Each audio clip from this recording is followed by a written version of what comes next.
I welcome all to this program, Voice of Saints.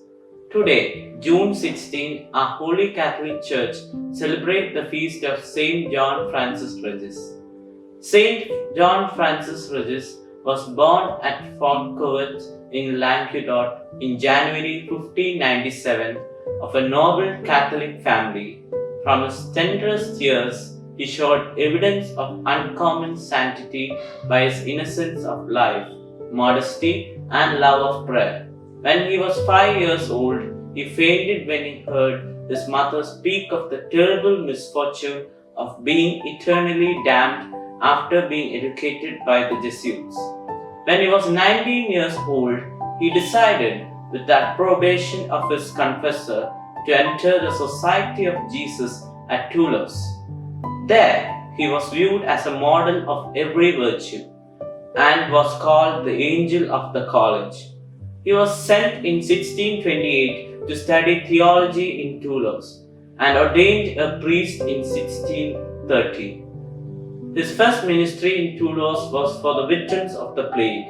His superiors feared to expose his youth to the contagion, but he pleaded successfully to be allowed to do so, and God spared his servant for future labors.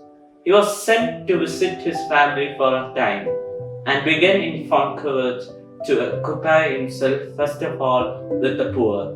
The numerous conversions effected there made his superiors decide to assign their young saint to the mission lands of France. He began his apostolic work in Montpellier and spent himself in preaching to the unlettered people of Languedoc and Auvergne. In these regions, where heresy had made serious inroads, he made many converts among the Huguenots. He established an association of women to pursue aid for prisoners and founded numerous confraternities of the Blessed Sacrament. The winters he spent in the missions of the mountainous districts, where the people were seen to travel long miles on foot through the snows and across ice to hear the servant of God and make their confessions. Many of them accompanied him on his journeys from one place to another, leaving all things to hear him. Some fragments of his torn cloak, which a charitable lady repaired for him one day, cured her 2 sick children. The reputation of the sanctity of the missionary spread everywhere in the mountains. During the summer, he preached in Lepi, which soon changed its aspect by its catechisms. Up to 5,000 listeners crowded in to hear him at the church of the Benedicts of Saint Pierre les Monstiers. He visited hospitals and prisons, preached and instructed, and assisted all who in any way stood in need of his services.